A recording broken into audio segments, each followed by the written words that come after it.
Movie शुरू होती है तब के समय में जब धरती पर ना कोई इंसान, जीव जंतु, पशु पक्षी कुछ भी नहीं था, सिर्फ पहाड़ और नदियां थी।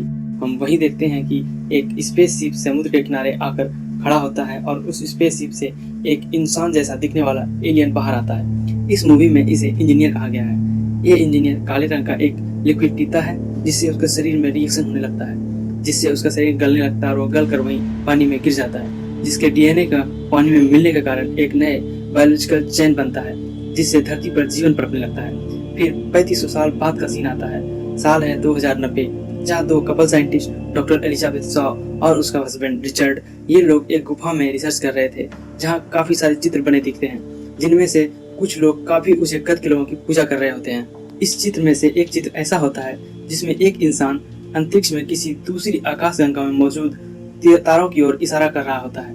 यह चित्र दिखाता है जो करीब 30,000 साल पुरानी होती है।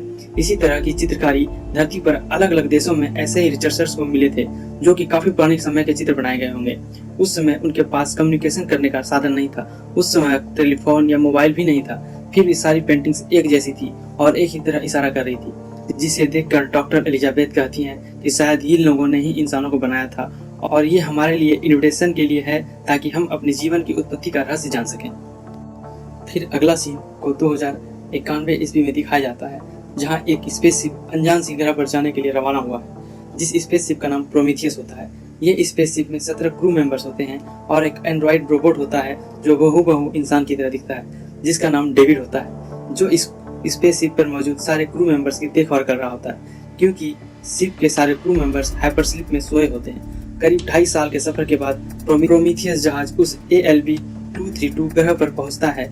फिर सभी क्रू मेंबर्स को अपने अपने हाइपरस्लीप से जगाया जाता है। वीकर, जो इस शिप की हेड मेंबर होती है, वो सभी मेंबर्स को मीटिंग पर बुलाती है और अपने मिशन के बारे में ब्रीफ करती है।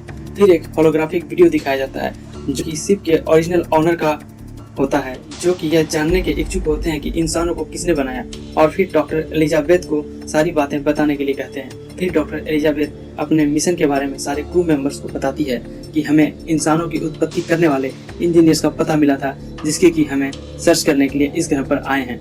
स्पेसशिप को नीचे उतारने के लिए उस ग्रह का इंस्पेक्शन किया जाता है, जिससे कि पता चलता है कि यह ग्रह पूरी तरह से बंजर एवं सुनसान है। फिर सभी मिलकर शिप को नीचे उतारने का फैसला करते हैं, जहां पर कि उन्हें एक पिरामिड की आकार का पहाड़ दिखता है, जिसे देखकर सभी चौंक जाते हैं। जिसमें से एक साइंटिस्ट बोलता है कि कुदरत किसी भी चीज को सीधी रेखा में नहीं बनाती। वह कहता है कि स्पेसशिप वहां उतारो, जरूर कुछ ना कुछ मिलेगा। फिर स्पेसशिप को वहीं पर लैंड किया जाता है। जब जहाज को नीचे उतारा जाता है तो सभी शॉक्ड होकर खुश भी हो जाते हैं, क्योंकि वह कोई प्राकृतिक स्ट्रक्चर नहीं था। फिर उनमें से एक साइंटिस्ट कहता है कि हमें अभी तुरंत वहां जाना चाहिए, तो सिर्फ पायलट कहता है कि अभी मौसम ठीक नहीं है, रात भी होने वाली है, इसलिए हमें कल जाना बेहतर होगा। लेकिन उसमें से एक हेड साइंटिस्ट होता है, वो बोलता है नहीं, हमें अभी जाना होगा, उन्हें देखना है कि वहाँ क्या है। उसके बाद सभी स्पेस सूट को तैयार होते हैं, क्योंकि उस ग्रह का वातावरण ठीक पृथ्वी की तरह होता है, पर उस ग्रह में कार्बन डाइऑक्साइड की मात्रा 3% ज्यादा होती है, जिससे कि सांस लेने में बहुत प्रॉब्लम होगी और सारे लोग उसके कारण मर सकते हैं। जब सभी हेलमेट पहन रहे होते हैं तो चार्ली, जो ग्रुप का मेंबर होता है, वो डेविड से कहता है कि तुम एक रोबोट हो, तुम क्यों हेलमेट पहन रहे हो? तो रोबोट कहता है मैं इसलिए पहन रहा हूँ ताकि मैं इंसानों जैसा लगूं। फिर डॉक्टर एलिजाबेथ, डेविड और साइंटिस्ट पिरामिड के अंदर जाते हैं, जबकि मिशन की हेड वारिक और पायलट वहीं रुक जाते हैं। पिरामिड के अंदर जाने के बाद डेविड को वहाँ ग्रीन कलर का अजीब सा चिपचिपा लिक्विड मिलता है। लिक्विड जहाँ पर गिरा होता है वहीं पर कुछ बटन्स होते हैं, जिसे डेविड अपनी उंगलियों से दबाता है। उसके बाद वहाँ पर एक रिकॉर्डेड होलोग्राम एक्टिव हो जाता है, जिसमें बहुत सारे इंजीनियर भागते हुए दिखाई देते हैं, जिसमें से एक इंजीनियर पीछे छूट जाता है, उसका सर बंद होते दरवाजे से कट जाता है। होलोग्राम बंद होने के बाद यह सब लोग उसी जगह पर पहुंचते हैं जहां सच में वहां इंजीनियर की लाश पड़ी है, जिसका सर नहीं था। उस लाश को स्कैन करके डॉक्टर एलिजाबेथ पता करती हैं कि ये शरीर करीब 2000 साल पुराना है। यह सब कुछ देखकर सभी लोग डर जाते हैं और वहां से निकलने का फैसला करते हैं। रोबोट था, वह गेट के ऊपर बने कुछ बटन्स को देखता है, फिर लिक्विड से प्राप्त हुए कोड्स को उसमें डालता है, जिससे कि गेट खुल जाता है। फिर सभी अंदर जाते हैं तो देखते हैं कि गेट के आगे इंजीनियर का सर पड़ा हुआ है। अंदर आने के बाद बहुत सारे सिलेंडर रखे हुए होते हैं, सामने बड़ी सी इंसान की मूर्ति होती है और काफी अजीबोगरीब स्ट्रक्चर्स दिखते हैं। इन सब चीजों को रिकॉर्ड करने के लिए वहाँ साइंटिस्ट अपने स्कैनर छोड़ते हैं, जिससे कि गुफा के स्ट्रक्चर का स्कैन स्पेसशिप पर होने लगता है। अब इन लोगों को गुफा के अंदर जाने के सामने बड़े स्ट्रक्चर्स में कुछ बदलाव दिखने लगता है। तभी डॉक्टर एलिजाबेथ कहती हैं हमारे अंदर आने से यहाँ के वातावरण में बदलाव आने लगा है, इसलिए हमें जल्दी यहाँ से बाहर निकलना चाहिए। अब डेविड, जो कि एक रोबोट था, वह देखता है कि सिलेंडर से काले रंग का एक द्रव्य बह रहा है जिसे कि जीवन का निशान मिलता है। यानी कि जो एलियंस इंजीनियर थे वह यहाँ पर नए नए जीवन की प्रजातियां बना रहे थे। जिस तरह की उन लोगों ने इंसानों को बनाया था, यहाँ पर कुछ नई प्रजातियां बनाने की कोशिश कर रहे थे। अचानक से स्पेसशिप से कॉल आता है कि जल्दी से वापस आ जाओ, क्योंकि बहुत बड़ा तूफान आने वाला है और हम लोग आधे घंटे में स्पेसशिप का गेट बंद कर देंगे।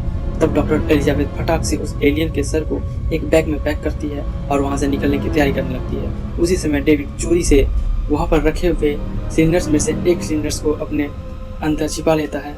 न किसी को पता है, वह भी सबके साथ उस सिलेंडर को लेके जहाज पर लौट जाता है। बड़ी मुश्किल से सभी स्पेसशिप में आ जाते हैं, पर गलती से 2 साइंटिस्ट वहीं पिरामिड में फंस जाते हैं। स्पेसशिप के लोग उनसे कांटेक्ट करते हैं और कहते हैं कि आप आज वहीं रह जाइए, हम लोग कल आएंगे, क्योंकि आज बहुत सारा तूफान आ चुका है। इधर डेविड, जो चोरी से लिक्विड लेकर आया था, उसे खोल कर देखता है तो उसमें डीएनए दिखाई पड़ता है, जो कि कांच की शीशियों में पैक होता है। तो उस डीएनए को एक ड्रिंक में मिलाकर डॉक्टर एलिजाबेथ के हस्बैंड को पिला देता है।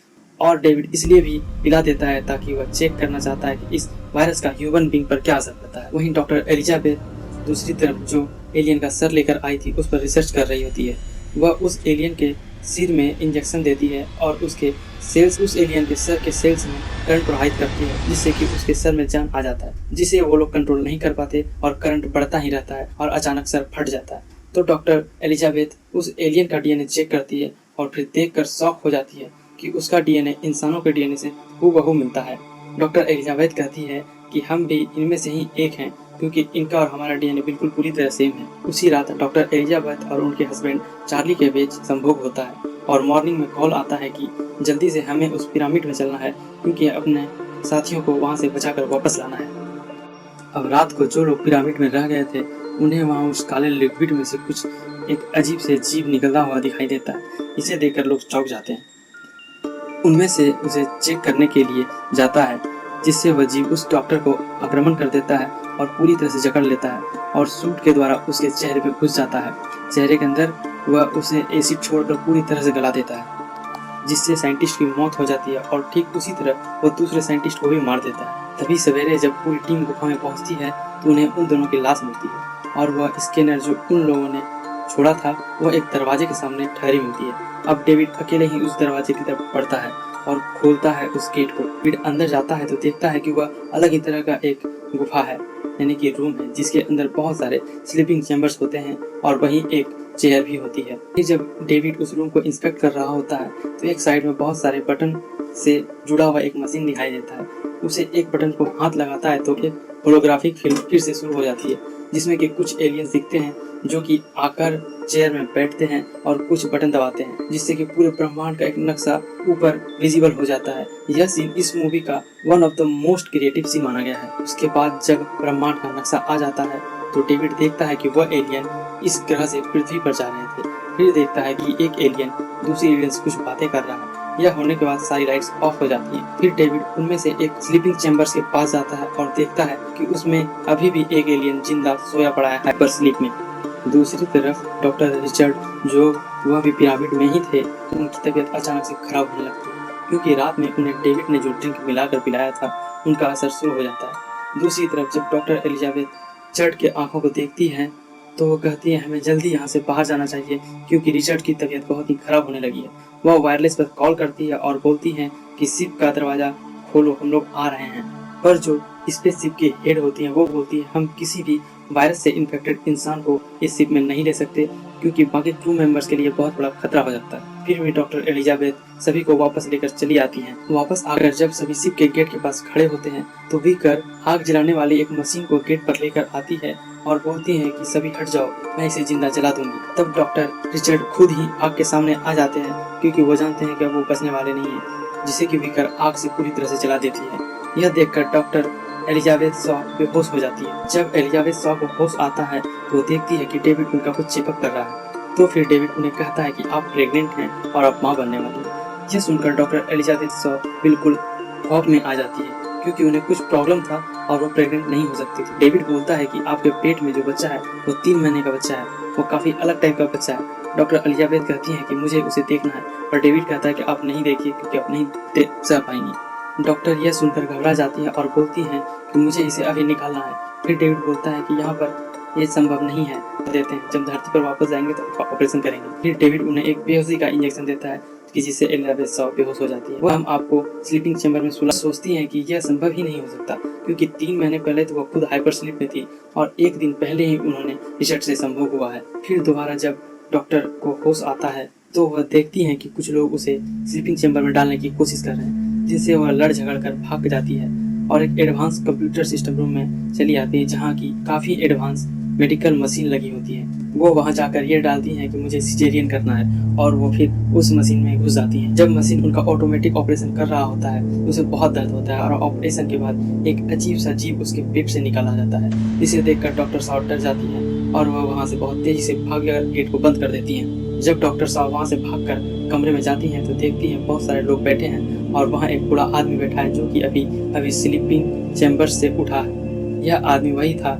जिन्होंने इस प्रोजेक्ट का पूरा पैसा लगाया हुआ था और वो स्पेसशिप और इस प्रोजेक्ट का हेड भी था। साथ ही वो बीकर का पिता भी था।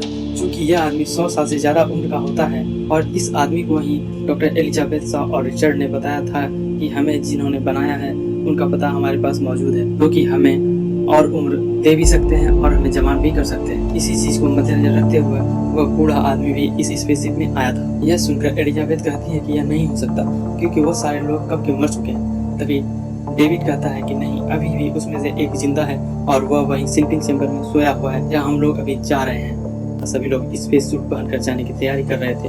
वहीं शिप का कैप्टन वहाँ डॉक्टर एलिजाबेथ के पास आता है और कहता है कि यह एलियंस का घर नहीं हो सकता। यह वह जगह है जहाँ ये लोग बिना से हथियार बना रहे थे, या हो सकता है वो लोग मिलिट्री भी हो, क्योंकि वह इतने बेवकूफ़ नहीं कि ऐसे बिना से हथियार वो अपने ग्रह पर बनाए। वह बोलता है कि उन्हें इन एलियन जीवों को इस ग्रह पर बनाया है जो कि यहाँ से बाहर निकल गए और उनके विनाश का कारण खुद ही बन गए और अब हमें यहाँ से चलना चाहिए। तभी डॉक्टर एलिजाबेथ शॉ कहती हैं कि उनमें से एक एलियन अभी भी यहाँ जिंदा है और फिर डॉक्टर एलिजाबेथ और सारी टीम उस पिरामिड में फिर से अंदर उसी एलियन से मिलने के लिए जाने लगते हैं। इधर स्कैनर की मदद से उस पिरामिड का पूरा स्कैन कर लिया गया होता है, जो कि किसी अजीब से स्पेसशिप के आकार का दिखाई पड़ता है। दूसरी तरफ पूरी टीम उस रूम में पहुंच जा चुकी है जहां वह एलियन सोया हुआ था। तभी डेविड बोलता है कि ये लोग यहाँ कहीं जाने के लिए तैयार कर रहे थे। तभी डॉक्टर एलिजाबेथ पूछती है कहाँ। डेविड बोलता है पृथ्वी हमारे ग्रह पर। एलिजाबेथ बोलती है क्यों। डेविड बोलता है कि ये लोग नई रचना से पहले पृथ्वी का विनाश करने के लिए जा रहे थे, लेकिन कुछ गड़बड़ हो गई और वो लोग यही रह गए। फिर सभी लोग मिलकर उस एलियन को जगाते हैं और डेविड को कहते हैं कि तुम उस एलियन से बात करो। जबकि चूंकि डेविड एक रोबोट था तो उसे सारी भाषाएं आती थी। डेविड उनकी भाषा में उनसे कुछ पूछता है, वह एलियन उसे कुछ नहीं बताता और उसके सिर को पकड़कर घर से अलग कर देता है, फिर सबको मारने लग जाता है और डॉक्टर एलिजाबेथ शॉ वहाँ से भाग जाती है। उसी तरफ वो एलियन शिप के चेयर पर बैठ जाता है और वापस टेक ऑफ करने की तैयारी करने लगता है पृथ्वी की ओर। दूसरी तरफ डॉक्टर एलिजाबेथ शॉ अपने पायलट से बोलती है कि यह शिप यहाँ से अभी टेक ऑफ करके पृथ्वी पर जाने वाला है और वहाँ जाकर यह पूरी तरह से पृथ्वी का विनाश कर देगा। तुम्हें इस स्पेसशिप को टेक ऑफ करने से रोकना होगा। उधर स्पीकर कहती है कि नहीं, हमें सीधे अपनी पृथ्वी की ओर जाना है। फिर डॉक्टर एलिजाबेथ कहती है कि अगर तुम इस शिप को नहीं रोकी तो वापस जाने के लिए हमारे पास कोई पृथ्वी ही नहीं होगा। सिर्फ विनाश ही विनाश करने के लिए लोग जा रहे हैं पृथ्वी पर। तभी पायलट कहता है कि नहीं, मैं इसे जरूर रोकूंगा। जब एलियन शिप टेक ऑफ कर रहा होता है तो प्रोमीथियस का पायलट भी अपने शिप को टेक ऑफ करके उस एलियन शिप से टकरा देता है, जिसके कारण दोनों पूरी तरह से ब्लास्ट कर जाते हैं। अब सब कुछ खत्म हो चुका होता है। तभी डॉक्टर एलिजाबेथ शॉ शिप के टुकड़े में बचे अपने कमरे में जाती है ताकि कुछ सामान वापस ला सके। जब वो अपने कमरे में जाती है तो देखती है जिस कमरे से वो भागी थी ऑपरेशन के वक्त, उस कमरे में एक अजीब सा बहुत बड़ा एलियन जानवर है। तभी डेविड की आवाज़ आती है कि वह जानवर तुम्हें मारने के लिए आ रहा है। चूँकि डेविड एक रोबोट था इसलिए वो बिना सर के और धड़ के भी बोल सकता था। जैसे ही डॉक्टर एलिजाबेथ वहाँ से भागना चाहती है, एलियन इंजीनियर वहाँ आ जाता है और डॉक्टर को मारने की कोशिश करने लगता है। तभी doctor Elizabeth Shaw operation theatre का गेट खोल देती है और वह एलियन जानवर उस एलियन इंजीनियर्स को पकड़ लेता है, जो कि वो जानवर उस एलियन इंजीनियर को मार देता है। अब डॉक्टर बिल्कुल अकेली हो जाती है और शिप के मलबे से बाहर आती है और जमीन पर लेट जाती है। तभी डेविड, जो कि एक रोबोट था, वह डॉक्टर को कॉल करता है और कहता है कि मुझे आपकी मदद की ज़रूरत है। तो डॉक्टर शॉ कहती है कि मैं तुम्हारी मदद क्यों करूं। चूँकि डॉक्टर डेविड में काफ़ी मतभेद चलते थे, तो फिर डेविड कहता है कि मेरे बगैर आप यहाँ से नहीं निकल सकती। तो डॉक्टर शॉ कहती है कि यहाँ से निकलने का कोई उपाय ही नहीं है, इसलिए यहाँ से निकलना असंभव है। तो डेविड कहता है यहाँ सिर्फ एक ही जहाज नहीं था, यहाँ काफ़ी सारे स्पेसशिप हैं जिसे मैं चला सकता हूँ। यह सुनकर डॉक्टर एलिजाबेथ शॉ वापस वहाँ चली जाती हैं जहाँ डेविड का सर पड़ा हुआ था। फिर वहाँ डेविड का सर और धड़ लेकर बाहर निकलती हैं और उसके साथ एक नए एलियन शिप पर बैठने के लिए चली जाती हैं और वहीं इंजीनियर्स के ग्रह पर जाने के लिए वह लोग वहाँ से रवाना होते हैं। और अंत में हमें यह सीन दिखाया जाता है कि वह एलियन जिसे एलियन जानवर ने मार दिया था, उसके पेट से एक अजीब सा एलियन ब्लैक कलर का पैदा होता है, जो कि हम नेक्स्ट मूवी के पार्ट में देखेंगे।